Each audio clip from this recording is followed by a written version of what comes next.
Okay, so Colin, was there like a single moment in your life where you decided that you needed to get help? For me, it was more like a frog in a pot of water that's slowly boiling.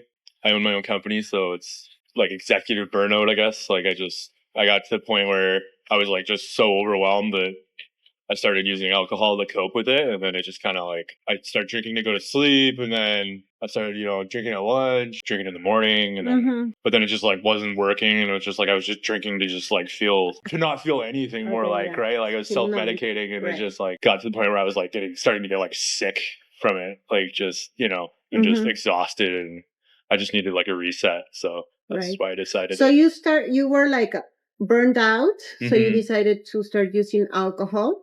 Was there like a moment where you realized like, okay, this is getting out of hand, like I need to get help? Like, yeah, I had all my family over and we like threw a big party and like everybody was partying and then the next day I was like, I think I've had enough. I need to like stop. And then my family was kind of like, yeah, you do need to stop. Like you're getting carried away. And I was like, yeah, okay. Like, did you try any other treatments or programs before Ibogaine? no, not really. I mean, like I've dried myself out a few times, like, cause it's been a couple of years where it's been pretty bad, but like the last year's been like really bad. But I have like tried to dry myself out like on my own, but it's just too easy to like, Pull back into like, cause it's not like I have to like call my drug dealer. I can just go to the liquor store, and, just right beside my house. I just pick it up and, it's like, it's so culturally acceptable, right? It's just like, no one's gonna like yell at me, and I'm my own boss too, right? So it's not like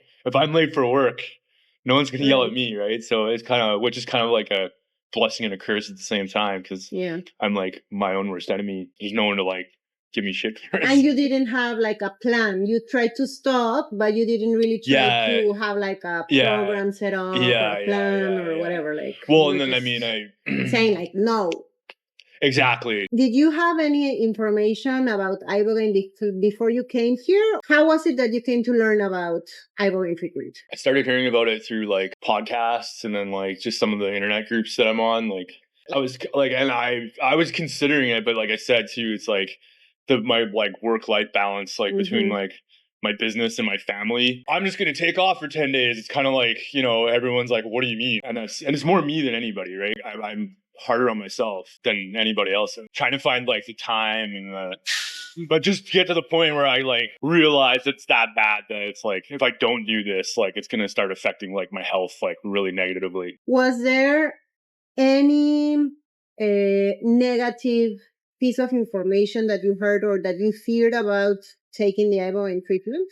I mean, yeah, well, besides the fact that I heard it's like really rough for a lot of people, like, getting sick and puking, and it does take you to like it can take you pretty deep. So it's so you did your research before you came? Yeah, for sure. I was looking into it for quite a long time. It just, it's hard. And I mean, it is hard to like, I'm from Canada. So like to just be like, like I'm going to go to Mexico and like, I don't know where I'm going. I don't know, like, and I don't really know anybody else who's done it either. Right. And it is like a new kind of therapy that's emerging like in popularity. Yeah. I know it's been around for a while. It's becoming more popular. Yeah. Leading to your flood dose, once you arrived here in the clinic, were you feeling safe once you got here? Yeah. We had a process. You have a screening process with the nurse, then you do the checkup. How did you feel about all that?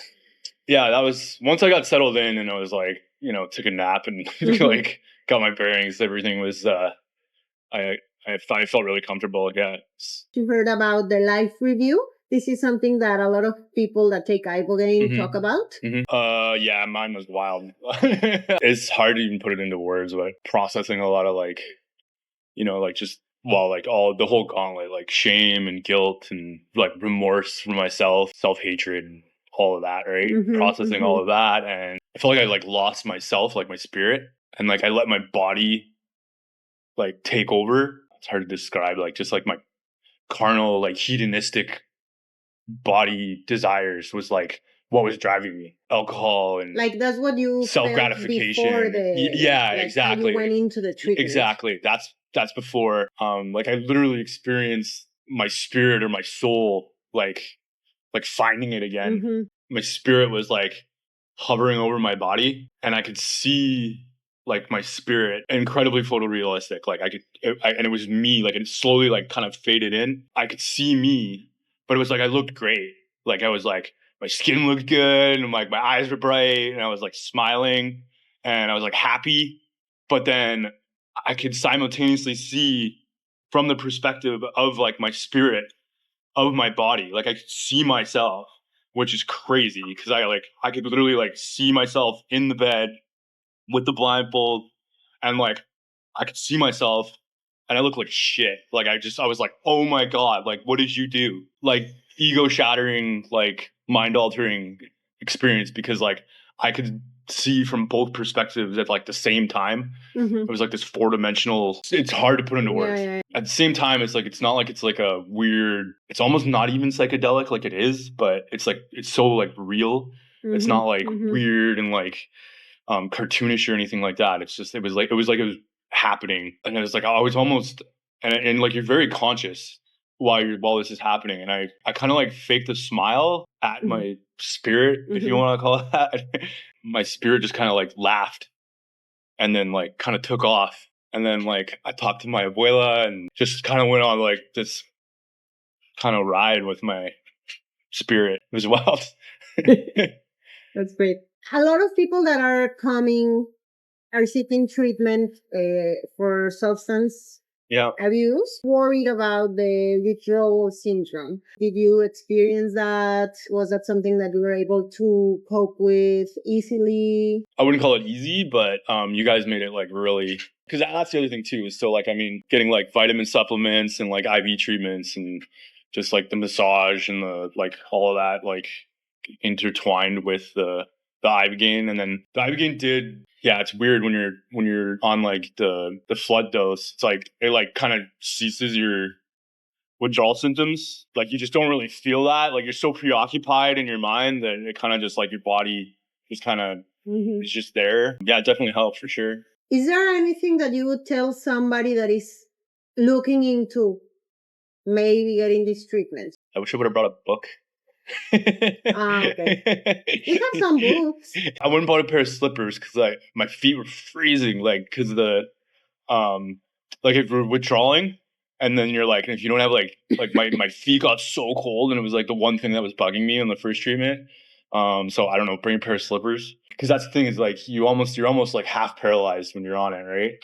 Like you experience like body, whatever they call it, paralysis or whatever. So it's like you're not moving, but that's for like 10 hours, right? So I mean, your circulation slows down, and so your extremities can get kind of cold. So other than that, I mean, everything was really, I guess, just have an open mind. Don't fight it, accept it, and just kind of roll with it, I guess. Yeah.